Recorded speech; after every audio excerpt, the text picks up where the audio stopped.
So, preparation para sa bukas.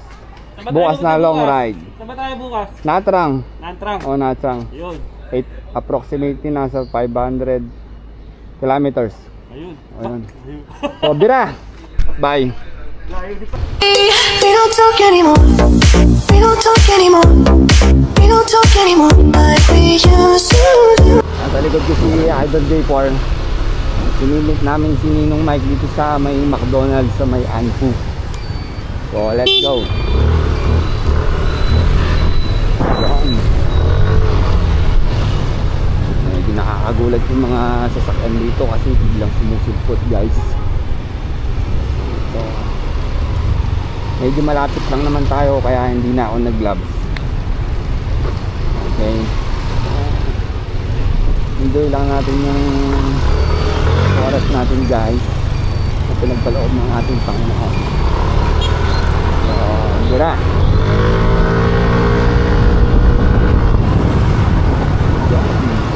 Medyo smooth siya ngayon. So, yun. Salamat sa nabilang ko ng motor na to. Medyo maganda siyang gamitin. At pinamaintenance ko sa kahapon. Ginas naman ng konti lang, konti. So, yun. Salamat sa support ng my loves ko. Dapat, guys, kahit saan tayo mapunta, palagi tayo maging defensive driver. Kontik na tayo dun, mga kois. Ride safe sa ating lahat. Dito kasi sa Vietnam, lumiligo na lang sila kaagad na hindi tumitingin. Kaya ingat tayo palagi, mga kois.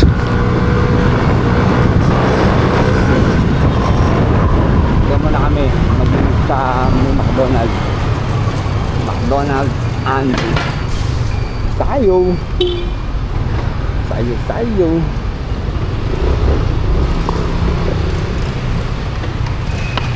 So, napakabait. Bira. Mga kois, sa area na to, ang speed limit ay 60 lang.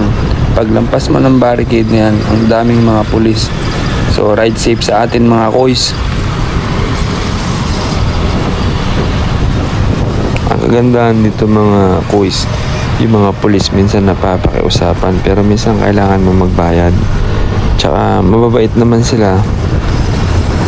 Anyway, lahat naman nadadaan sa mabuting usapan eh.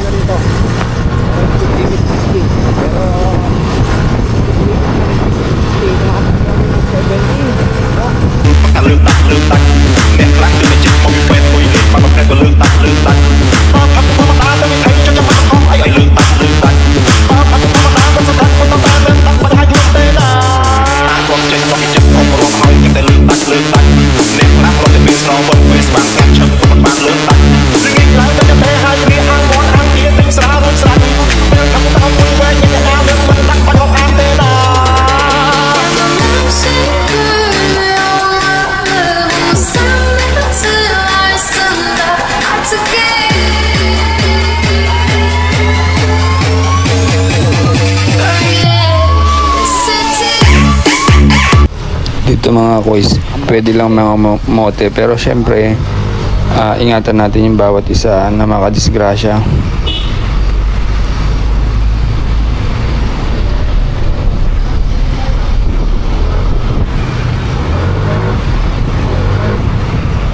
Nim!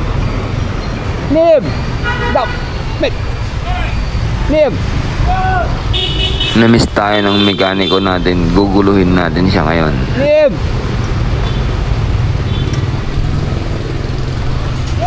Ay! Lâu ngày quá. Nim! Đâu? Nim boy! Ha? Xin chào! Nim! 72. I need 72 mm. Yeah. Sau! Một hai ba bốn năm sáu bảy hai. Sao bay? Bảy hai. Bảy hai cũng tốt mà. Sao làm ok? Hàm sáu lâm cũng tốt mà. Lên. Breakfast. Dạ. Lấy. Nim. J4. Nim. Nim. Meet J4. Dạ. Yeah, J4. Yes. Ano lang dito? Cái đèn kia nó không có Nandito tayo kay Nim ngayon. Ayan. Akala ko Pinoy.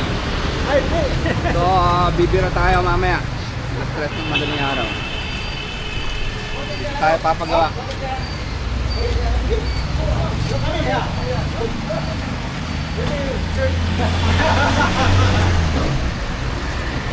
Ito yung may-ari ng shop, si Mr. Nim.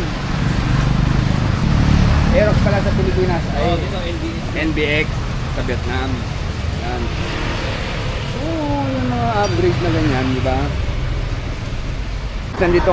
ibang klase talaga gumawa si Nim. Ito yung motor ng may-ari. Ito yung clearance dito. Clearance. So, naka 62. Pabili na lang ba siya? At least Naka 62mm. ibang klase mag-setup si Nim. Magaling yung may-ari. So actually siya yung mekaniko namin dito. Pero maayos siyang gumawa. Medyo mahal nga lang.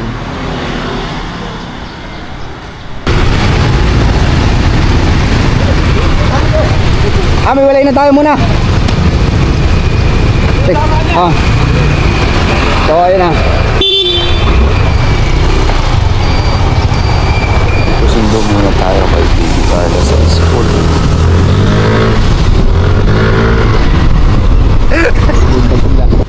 Dito sa Vietnam, ito ang magandang gas station. Kung i-compare siya sa Pilipinas, para siyang Shell or Petron.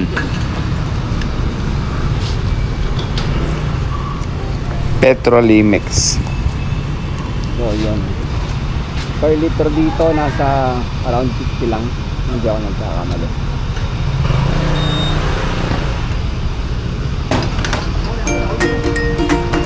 Ayan mga boys, nasundo na natin si Baby Carla. Ang saya-saya